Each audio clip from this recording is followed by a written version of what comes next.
The Senate has a superpower that lets it pass massive laws with just 51 votes. And it's not some secret handshake. It's a nerdy sounding process called reconciliation. Right now, with tax dollars and spending deadlines and election year promises flying around, this is the quiet backdoor that decides what actually becomes law. Because when the Senate is gridlocked at 60 votes, reconciliation is how Congress still moves billions of dollars. And if you don't know this trick, you're basically watching the game without knowing what a 2-minute drill is. Welcome to Project Liberty, where we break down how your government actually works. And today we're talking about reconciliation. The thing people call the budget loophole, Congress uses to pass big stuff with 51 votes. This matters because reconciliation is where money meets power. It's how Congress can raise your taxes, cut your taxes, expand benefits, or slash them. And to do it with a simple majority when everyone is stuck yelling about the filibuster.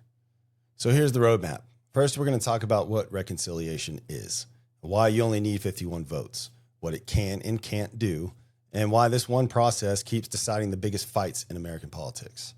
So let's start simple. Most Senate bills need 60 votes to overcome a filibuster. A filibuster is basically the Senate's "you can't end the debate unless you have 60" rule. Reconciliation is different. It's a special track for certain budget-related bills, and those bills can pass with a simple majority. So in a 50-50 Senate, that means 50 senators plus the vice president, because the vice president can break the ties. Yes, the vice president is basically the Senate's overtime referee. So why does this reconciliation exist? Officially, it was created to help Congress line up spending and taxes with its budget plan. Like you doing a household budget and then actually adjusting your rent, groceries, subscriptions to match the reality. But politically, it has become a "fine, we'll do it ourselves" button. When one party can't get 60 votes, but does have the actual 51, this is when this starts. Think of reconciliation like a 3-step recipe. Step 1 is the budget resolution. This is Congress agreeing on a budget blueprint. Important detail, the budget resolution is not a law. It doesn't get signed by the president. It's more like Congress writing a group chat message that says, okay, here's the plan. Step 2 is instructions. Congress tells committees, find X dollars in savings, or raise your revenue by Y, or spend Z. It's like your partner saying, we need to save $500 a month, and then staring directly at your 8 streaming subscriptions. Step 3 is the reconciliation bill itself. This is the actual legislation that changes taxes and spending to match those instructions. The bill gets fast-tracked in the Senate, limited debate, no filibuster, passable with 51 votes. Now here's the catch. Reconciliation is not a free-for-all. It is supposed to be about budget stuff. And the Senate enforces that with something called the Byrd Rule, named after Senator Robert Byrd. Yes, Congress naming rules after senator is like your office naming the broken printer after the guy who keeps jamming it. The Byrd Rule says reconciliation can't include extraneous stuff, meaning things that don't mainly affect spending or revenue.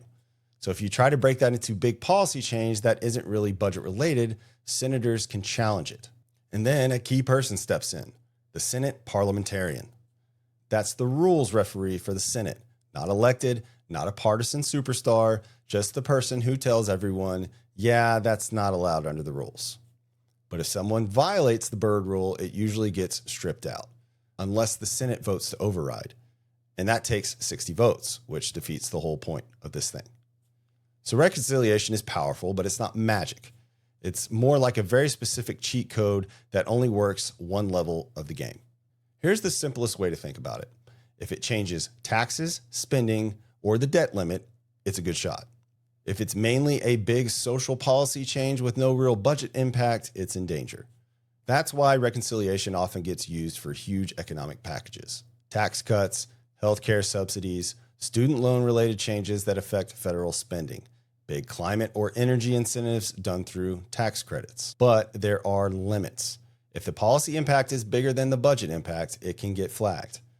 If it's just, we want to change the law, but the dollars are the afterthought, it can get kicked out. Also, reconciliation bills can't usually increase the deficit outside of the budget window. That's often a 10-year window. So lawmakers do this weird thing. They make tax cuts expire or they schedule benefits to end. Not always because they want to, sometimes because it's the only way to fit the rules. Now, this is where you see laws that look like a Netflix free trial. Enjoy these benefits now, but don't ask what happens in year 11. Now let's talk power. Why is 51 votes such a big deal? Because 60 votes in today's Senate is basically a unicorn. It exists in theory, but you're not planning your life around it. So if a party controls the House, the Senate, and the presidency, reconciliation becomes a main lane for big promises. Cut taxes, expand health coverage, boost military spending, increase border funding, all sorts of things, as long as they're tied tightly to the budget. If the government is split, reconciliation becomes a bargaining chip. Sometimes it's used in must-pass moments, like avoiding a shutdown or dealing with a debt ceiling, or extending major tax provisions before they expire. This is why it is timely. Deadlines create leverage, and leverage creates deals, and deals get shoved into the reconciliation package because it can actually pass. You've seen reconciliation before, even if you didn't know the name.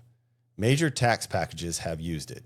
Major healthcare and subsidy changes have used it, and big budget, heavy climate and energy packages have used it. And the pattern is always the same. If it's too hard to get 60 votes, the question becomes, can we cram it into reconciliation? And that's why people call it a loophole, because it feels like people are skipping the line, but technically it's part of the rules that everybody agreed to. It's like the express checkout lane at the grocery store. It's not illegal, but if you roll up there with a full cart and start arguing that a couch is basically groceries, people are going to start yelling. Reconciliation is the Senate version of, I only have 10 items, but you're holding 37 items and a rotisserie chicken and a lawn chair. So what does this mean for you?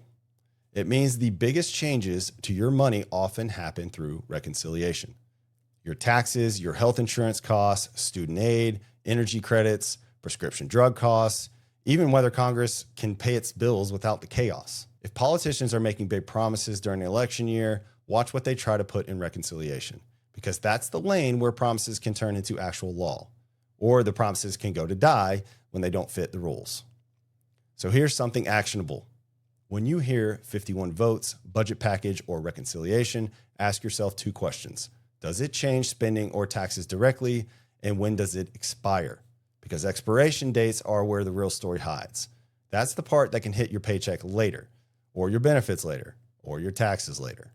So I want to hear from you. Do you think that reconciliation is a smart tool to beat gridlock, or is it a loophole that gets the majority to do too much with little buy-in?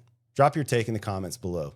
And if you want more explainers that translate the government chaos into plain English, subscribe to Project Liberty. Because the next time a historic bill passes with 51 votes, you'll know exactly what just happened. Next week, we're staying in the money and power lane. We're breaking down a must-pass deadlines and why Congress always waits till the last minute. Spoiler, it's not procrastination, it's strategy.